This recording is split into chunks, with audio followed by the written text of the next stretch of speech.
All. We are thrilled to have you here for our conversation with Professor Michael Rossi about how a surfing legend and a scientific obsession redefined race and culture. And I am on an afternoon like this one, especially grateful to say I'm Seth Green here at the University of Chicago Graham School. And I'll just apologize in advance that I have a hoarse voice and Michael has a cold, but we are full of ideas and can't wait to jump into a discussion with all of you. And so, with that, I will just welcome you to our snowy campus, a place where big ideas are born that change the world. And then I will take down my screen so that we can see our guest today.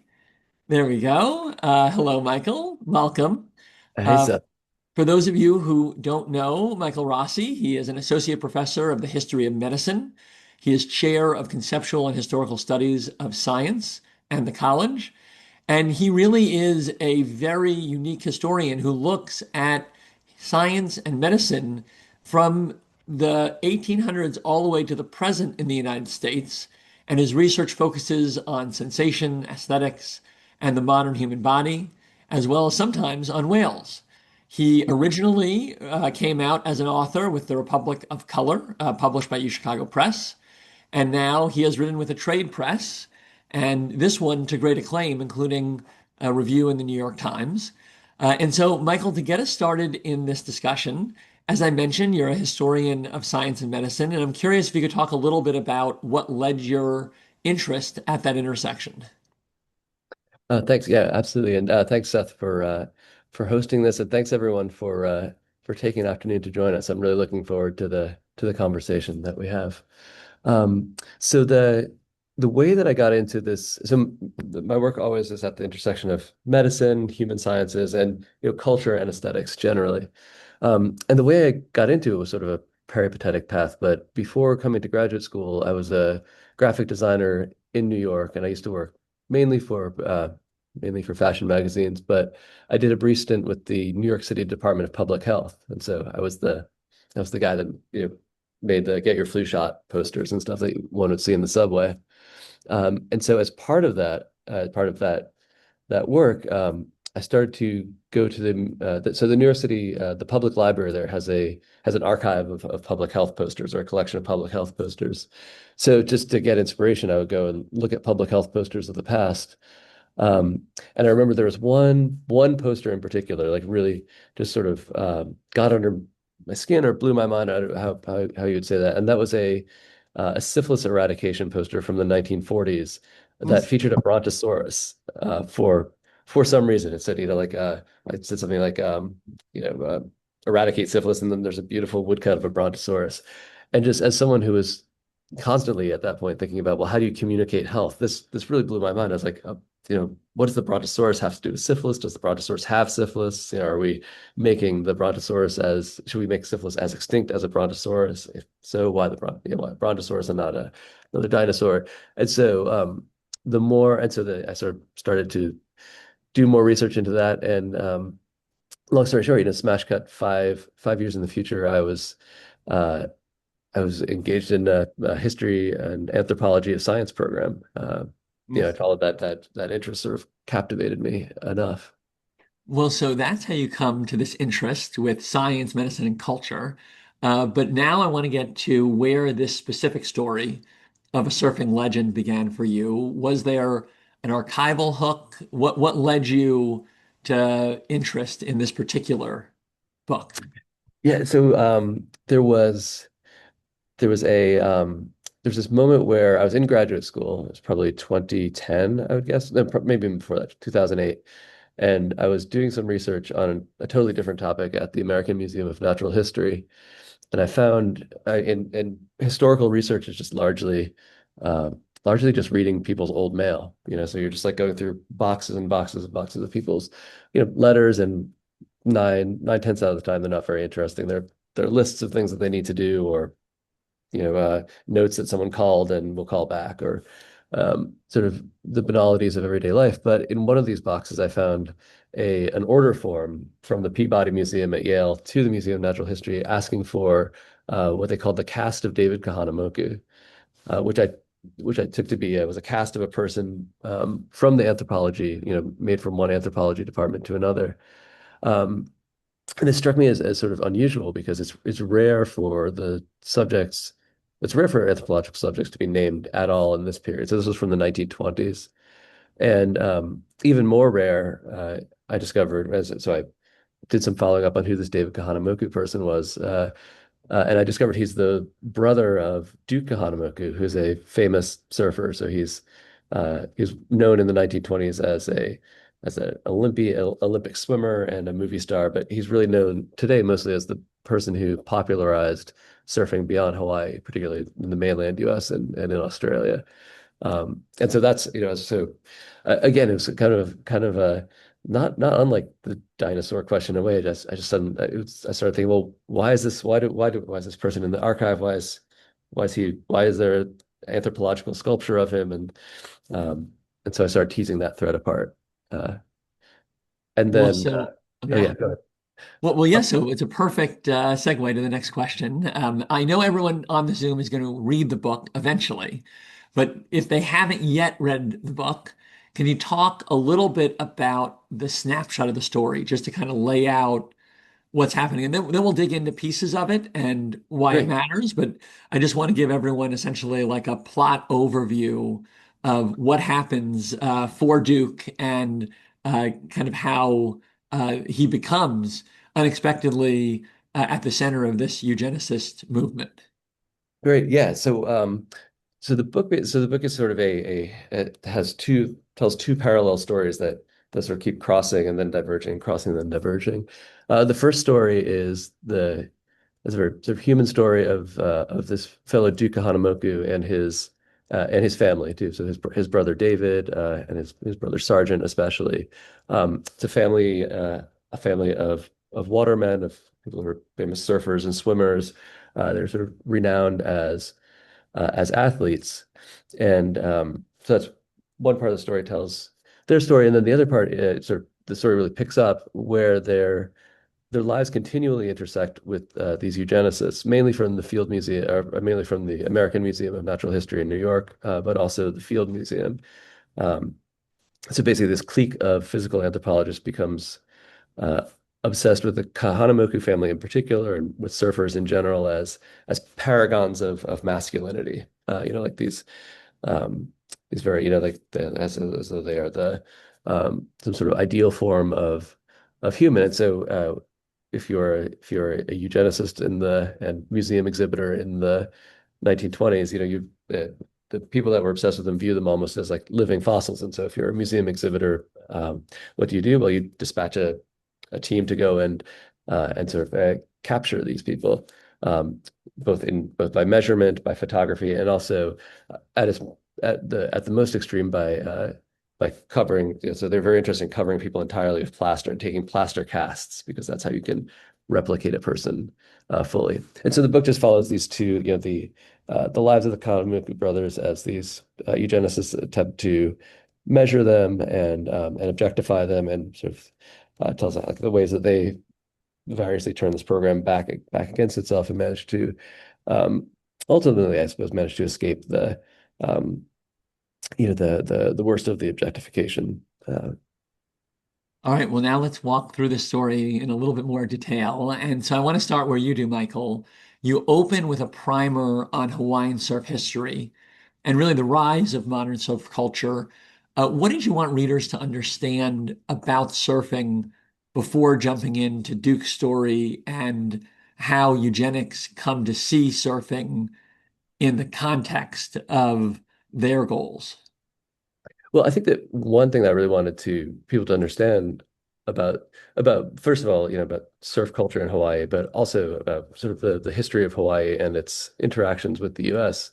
Was just the richness of the richness of not just surf culture, but of Hawaiian artistry and architecture and agriculture. Before the coming of Europeans. Um, and particularly vis-a-vis surfing, we think about, and certainly the first Europeans to encounter surfing were sort of baffled by this. They were sort of baffled by this act. I think now surfing is a well-known sport, and of course, it's a major industry. But for ancient Hawaiians, it was also um, it was a source of spiritual pleasure, or it was a spiritual act. Surfing was a spiritual act. It was a show of political power in some cases. It was an activity that you do to flirt or to as part of seduction. And of course, it was also fun. It was a source of communal gathering. So it had this really rich. It had this very sort of deep and integral place with Hawaiian culture, and then it goes into notional decline after the coming of Europeans, and particularly after American annexation. Although I'd be at pains to say it never disappears, of course, because there are practitioners who sort of keep it alive. And then uh, by the time Duke hits the scene, it's coming back into um, it's sort of coming back into a spotlight. Well, so Duke hits the scene. And so you've already given a little bit of this, but give us the full picture of Duke, who he is. You mentioned Olympian, you mentioned popularizer of surfing, but he really held an iconic status. And I'm wondering if you could just describe, this iconic 1920s figure. So yeah, he's this sort of fascinating figure. He's so at the time he was known for being just an Olympic gold medalist. He's just an incredibly fast swimmer. Actually, generally really incredible all-around athlete. And sort of put sort of put Hawaii and indigenous Hawaiian people like in the forefront of certainly the American and perhaps the world imagination through his athletic feats. Within Hawaii, he was also known as as a spectacular surfer. Although the connoisseurs would say that actually David and his brother Sam might have even been better surfers, but that's neither here nor there. Um, and and even more fascinatingly, and so these are the two things that he's mainly known for. He also had a film career briefly, so he tried to break into Hollywood. So he is uh, he's incredibly charismatic. If you ever have a chance to see him on film, it's just the man really shines on camera. He's uh, one of these ironies is that he's very, by all accounts, very, very shy. So he would didn't like to talk to reporters. He was when someone would ask him to give a toast or something, he would play a ukulele and sing a song instead, right? He really didn't um, like to orate, but on film, he just he really comes to life. Um, and so that's who he is. And then I should also add, and so this is what he's known for. But then he has also this other this other facet to him where he's also this a sort of almost I would say like an economic innovator in some ways. So he's Mm. growing up so Hawaii in the 1920s is this outpost it's like a American colonial outpost. And it has this sort of booming monopolistic sugar economy, and it's at the crossroads of the Pacific. Um, and yet there's not a lot of economic opportunity for indigenous Hawaiians. And so he's one of the things that Duke was innovative in was um, sort of hustling a living with his various associates. So they called themselves, or they were called Beach Boys. So there's sort of the original Beach Boys before the 1960s singing group. And so they would just they would sing at night. They would teach people surfing and fishing and swimming to the increasing numbers of tourists. And they basically managed to sort of carve out this really improvisational but quite organized, quite structured living in the maelstrom of American colonial capitalism in the 1920s, which was not something he's credited with a lot, but it's really quite impressive to find out about. Okay, so if our main character is Duke, there is another character in this book who looms large in a, I guess, more insidious way, and that's Henry Fairfield Osborne. And of course, he had been the leader of the museum that you worked at. Maybe you can talk a little bit about him and then tell us what he was doing in Hawaii in 1920 and what his role is in this story. Sure, yeah. So yeah, Henry Fairfield Osborne is um, as near as there can be an antagonist, I suppose, in history, because is is the uh, is the person who becomes he's the president of the American Museum of Natural History. He's the scion of a wealthy ultimately a wealthy, like railroad attached family. So like he's one of these, comes from one of these families that made a tremendous amount of money in the Gilded Age, and he's sort of at the pinnacle of New York society. He's a paleontologist by training, and so um, that's sort of, and he revolutionizes museum display. And then he's also an ardent eugenicist. So, and in this case, I should say like eugenicists are people sort of from 18. Well, I mean, we could talk about whether there is still eugenics today, but the sort of high eugenics were these. The premise of eugenics, I should say, is that society can be perfected um, by refusing to let certain people reproduce and by accentuating reproduction in other people. And so eugenicists believe that desirable qualities like thriftiness or industry, actually, they believe that most human qualities are heritable rather than teachable, and that um, the elites of society are elite because of their genes, and so society can be perfected by um, manipulating its genetic stock, which is what they would say, or its heritable stock. And of course, desirable stock tended to be the kinds of qualities in people that most lined up with elite, wealthy white people, and less desirable people would be immigrants and non-white people. Um, and so this is Osborne is a eugenicist, so he's a person who believes that the future society is in its genes, and he's also very worried about what they would call race mixing at the time. So if you're in the 1920s, you see um, there's America is a land of immigrants, of course, but particularly if you live in New York, there's mass immigration. You know, following the Civil War, there's emancipation of Black Americans, and so um, all this really freaks eugenicists out. And so one of the ways that Osborne thinks that you can sort of research eugenics is by going to Hawaii, because Hawaii, again, recently acquired by the U.S., is and I don't want to be too Pollyannish, but by mainland lights, it's a functioning multiracial democracy. So people from all over the world come to Hawaii.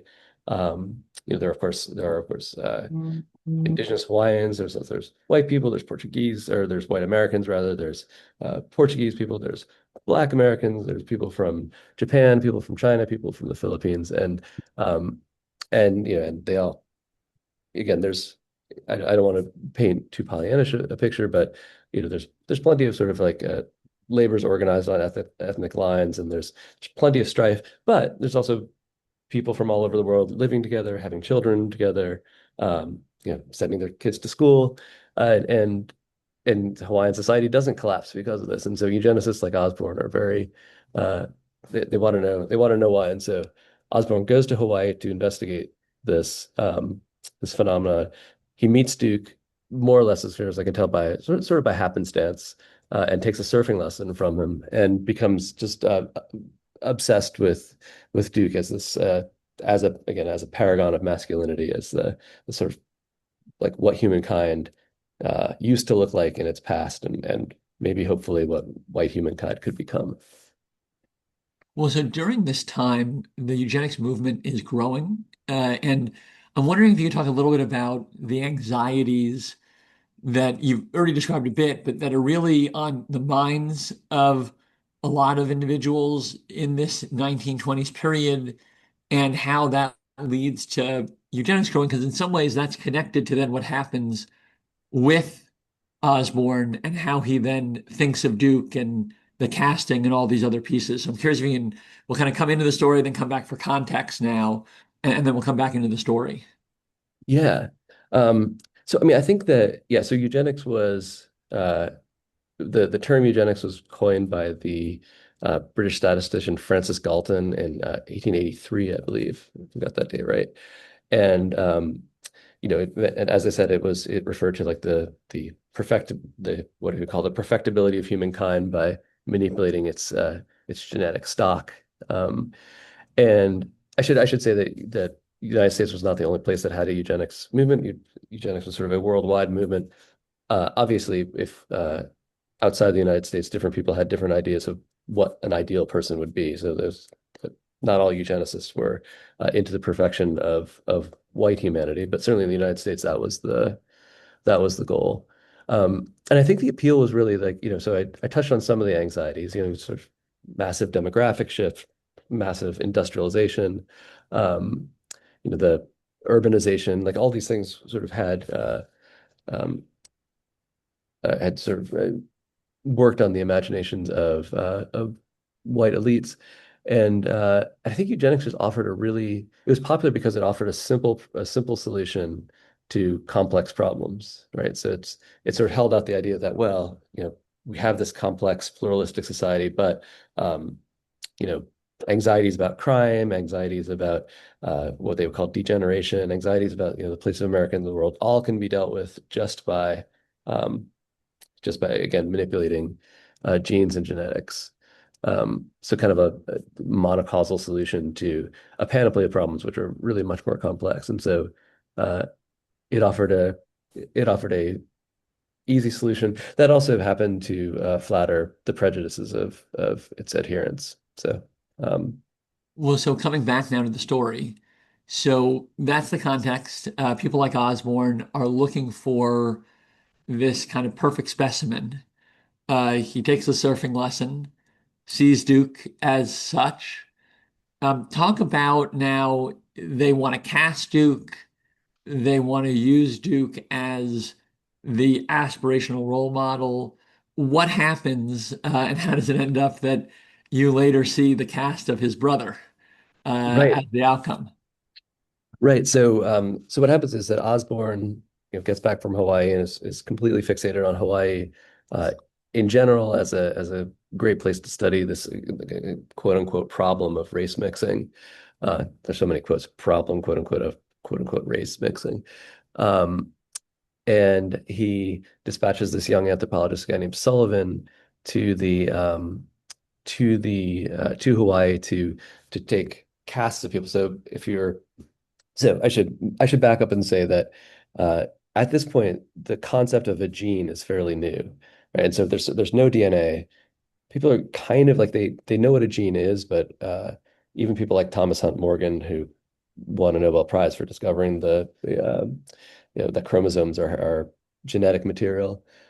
Even Thomas Hunt Morgan's like it's really hard to explain what a gene is in this period. And so if you want to capture the same way that we take a DNA sample from a person that we want to um, catalog their genetic matter. They don't really do that, but you can cover someone's face in particular in plaster, and then you have this um, a fine recording of their features, which was really important to eugenicists because they were constantly trying to correlate things with like um, things basically they're trying to correlate things that can be measured with things that can't be measured. So like, I don't know, distance between eyes. Does that say, if we can measure that, does that say correlate to someone's capacity for thrift or civic society or musical ability or whatever? I mean, you could sort of spin these out endlessly.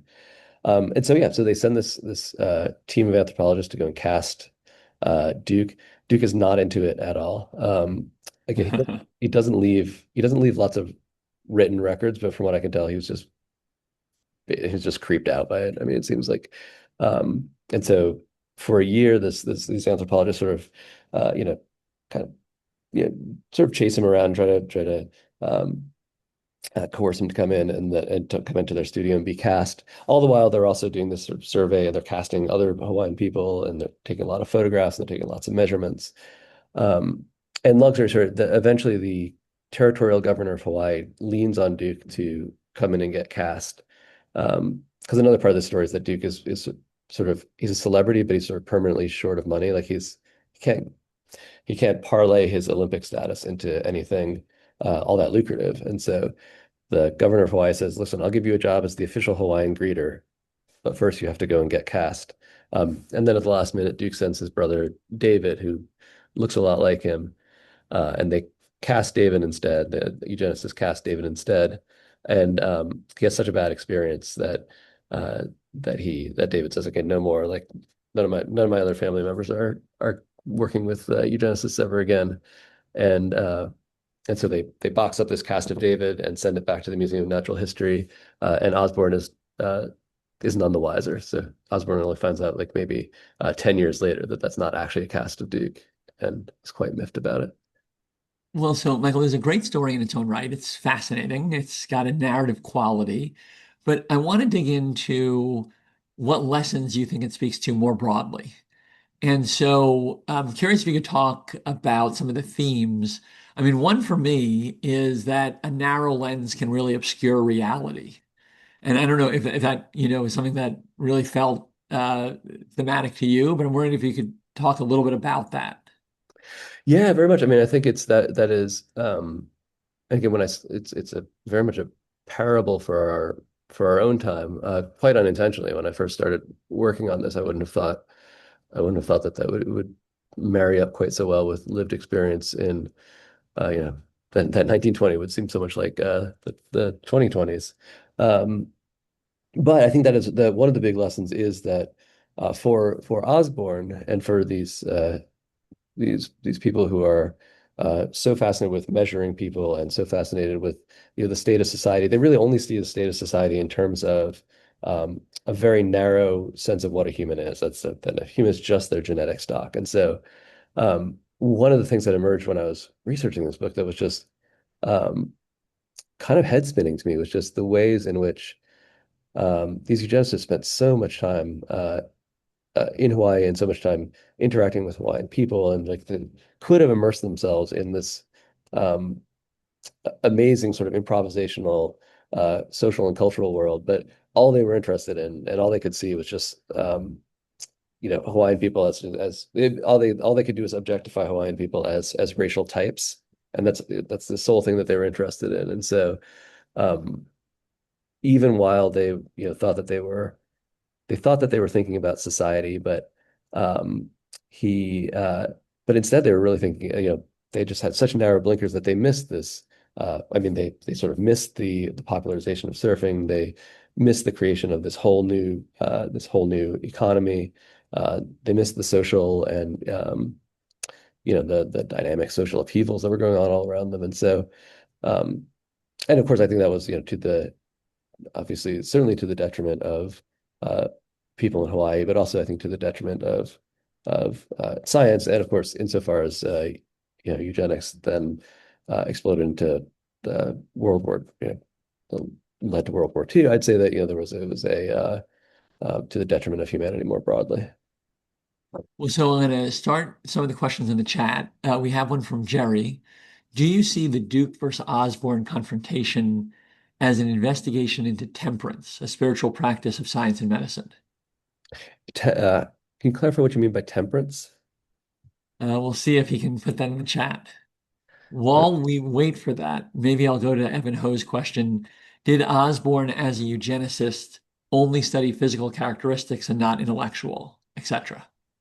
Oh, so he was, these are physical anthropologists, but no, they were very interested.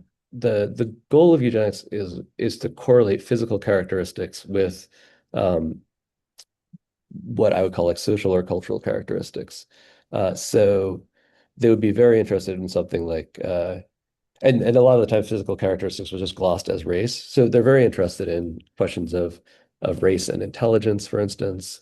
Um, but they're also interested in again things like musical ability or scientific genius or um, I encountered one index of the kinds of intellectual traits that they're in that um, people were into. This guy, Charles Davenport, he was, a tendency to go to sea was like tendency to be a sailor was something else that eugenicists thought was genetic.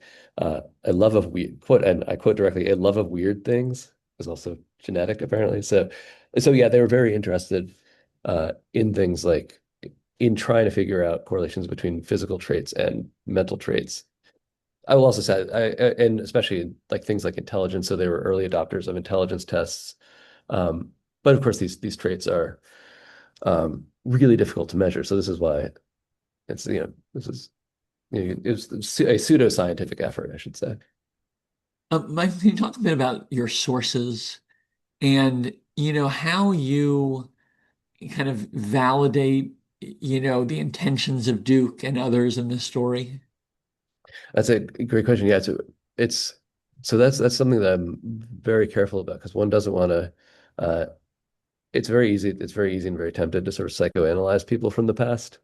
Um, but fortunately, but fortunately, the particularly for scientists, so scientists leave a lot of writings where they talk about their intentions. So the intentions of eugenicists are absolutely clear, and they publish newsletters and they write letters back and forth, and so you can really get a good sense of um, the internal debates among eugenicists. Much harder to study someone like Duke, who is he's not he doesn't hasn't left that big of a written record. As I said, he doesn't love doing interviews, so there aren't that many interviews with him. Um, I was able to find there are some fragments where he talks about political things. So he's uh, he's an athlete, but he's not a meathead, right? He's interested in the world around him. He's interested in politics. He's interested in improving lives for Hawaiian people. Um, but it's much harder to get a sense of his motivations. Um, and for that, a lot of it comes from interviews with his family members. Um, the his brother David. Actually, I interviewed his David Kahanamoku's son. So David Kahanamoku has a son who's alive. So he was generous enough to talk about his dad, and so that seemed to say a reliable source. And then finally, there's some one of the highlights was there's a spectacular series. The University of Hawaii did a series in the 1980s, I think 1986 or thereabouts, of interviews with people who had grown up in Waikiki in the 1920s.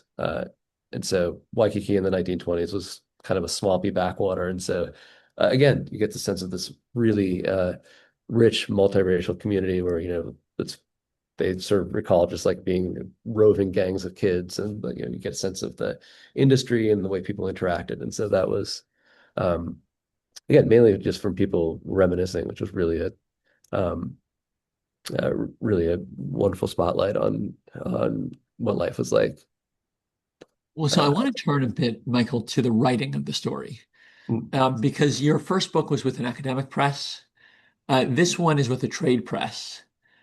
Talk to us about that change, why you wanted to make that transition, and then how. How did it differentiate your writing process? How did it change the way that you wrote and what you wrote compared to if it had been for an academic audience alone?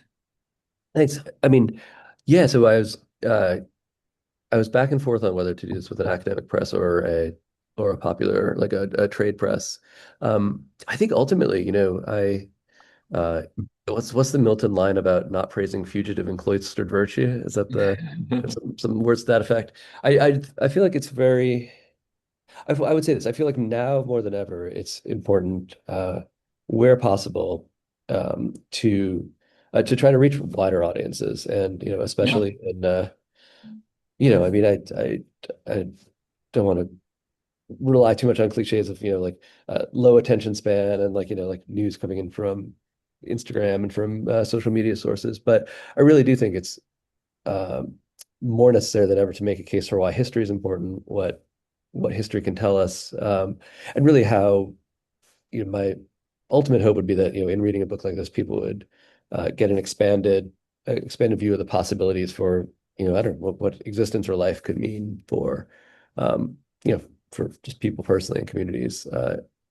beyond just surfers in Hawaii and scientists. So that was the motivation um, behind going with the trade press, and then but the process is really different. So uh, it's a lot harder. I mean, that's my takeaway is it's a lot harder to write for trade press because um, in academic writing you have a lot more free reign to sort of really well, as you can tell, like I'm a professor, so I can talk endlessly, right? And similarly, I can write endlessly. And I would uh, I wrote for part of the book, I wrote this 12,000 word uh, treatise on surfing and Hawaiian history, and my editor was like, "This is great, but can you make it like 500 words, 200 words?" And I was like, "Oh no." Uh, and some whole chapters were cut that I thought were uh, that at first I thought were essential, but now I understand that the uh, goal is partially to deliver a more immersive experience and a less analytical one. So it was a humbling experience, but in the best of ways. One thing I notice is that you tell the story, it strikes me intentionally to engross the reader. So, you don't give us everything at once as you've maybe done here. You really kind of walk us through the moments. You feel viscerally some of these encounters. Can you talk about how you thought about structuring this and really bringing in the human element so deeply? Yeah, I mean, that was, I think, one of the really important parts, especially as I was, you know, um, because this was a really personal story about this family, and actually, in some ways, two families, maybe putting it to uh, it's maybe a too superficial use of the word family to describe eugenicists as that too, but there's two communities, right? There's a family in Hawaii, and then there's this community who are, um, you know, also constantly bickering, and who, uh, really, I think it's, and I've been criticized about this at talks before, but I really wanted to give a sense of what eugenicists were thinking, not to validate their program, but really to Right. show that a lot of people who are perpetrating what I think is pretty, I mean, it's I don't use the word evil lightly, but an evil program. I nevertheless thought that they were doing good. And again, because they had such a blinkered view of what humankind should be, um, they really, they thought that they were on the side of right, which was just continually blew my mind. And so I really wanted to give people uh, an immersion into um, both what it's like to be, um, what it was like to live in Hawaii and have this sort of eugenic threat from the mainland sort of looming, um, and yeah, and again, since it's a very human story, one could tell a really analytic story or a structural story or a political story, but I think um, the people really came through in the archival records. I was hoping to give readers a sense of, I guess, what I was feeling when I was sort of identifying with some people and really recoiling from others. And so, Well, so you talked about some of the themes. I'm curious if you could talk about how you think this idea set may be relevant to today. I mean, in the sense of how we perceive others, how we think about aspirational identities. We're obviously in a moment where we are in a very, hot contestation of how to think about identity, whether to yeah. think about identity. I'm curious, what lessons you draw from this book to debates that we are currently engaged in. Well, yeah, I think that, I mean, I think that we are currently in a moment of once again, falling into the danger of simple solutions for really complicated problems and or really complicated questions, right? And so um, I think one thing that the story, I mean, so one thing, of course, is that there's just a sort of a persistent drumbeat of which tries to sort of speak about humans in terms of genetics, which is way more sophisticated than the in 2026 than in 1926, but still has some of the same, in my view, some of the same faults of trying to correlate, well, a particular gene or a cluster, clusters of genes with things like academic success or income or even things like IQ, which is a notoriously spurious measure because who knows what intelligence is anyway. But it's still people still use it, people still post about it. We have uh, and especially, I mean, especially now we have figures in high government and business sort of uh, regenerating uh, eugenic ideas in a sort of unvarnished and unapologetic way. So, um, in part, I think that this story holds uh, it's sort of one of the lessons of the story is that this stuff didn't go away. It's sort of reverberated into our own time. Um, but the more optimistic thing is that also I think that Duke's story in particular is one about negotiating identity and how he was very he was, and again, this is one thing I can say that his own words and thoughts come out very clearly. He was very proud of being Hawaiian, right? He has a very strong sense of Hawaiian identity, but he was also very like improvisational as well. right? And so, uh, so in many ways, he is, people were trying to sort of pin down or quantify his identity for this entire story, and his own actions continually eluded that effort in ways that I think are we could take for ourselves today. So we have a number of questions that have Right. populated the chat. A few minutes left, so we'll make these power rounds, Michael. Yeah. The Golden Men in James Michner's Hawaii. I don't know if you came across it, but the question is that a response to the eugenics movement? Oh, I don't know. That is a 100% don't know. David Apologies. Yamada has a maybe similar question in that he's trying to wrap his head around the thought of eugenicists plopping themselves in the rich melting pot of Hawaii. His family, both sides, are from Hawaii going back to the early 1900s. Could you say more about how the eugenicists regarded the people of Hawaii generally? Sure. Well, so they regarded the people of Hawaii with, um, I mean, I guess in general with a sort of a trepidation and bafflement, right? So they were unsure uh, how such a community, a community, which again, I keep saying this, not an ideal or not a utopia by any means, but certainly it was a well-functioning society. And so eugenicists were like, well, how can such a well-functioning society, how can we, be composed of so many races? Like, how is this even possible? So that is, what that's what spawned this whole research project. And then reciprocally, one of the really interesting things about research is that the people of Hawaii didn't. Michael, can I ask, was their goal, though, in some ways, as far as you can tell, to show it wasn't actually successful? Like, I would Uh, think that they would be worried about a counterexample that could disprove their entire meaning. so this is the thing is like eugenicists, they consider themselves scientists. So one of the very pernicious things about eugenics, and we still see this in scientific racism of today, is that they consider themselves scientists and they thought that they thought they were being open-minded and they were going in asking just a question. Uh, and yet, of course, they calibrated all their, every time they would look at the data, though, it would just sort of re uh, it would reconfirm their Reaffirm. prejudices. Yeah.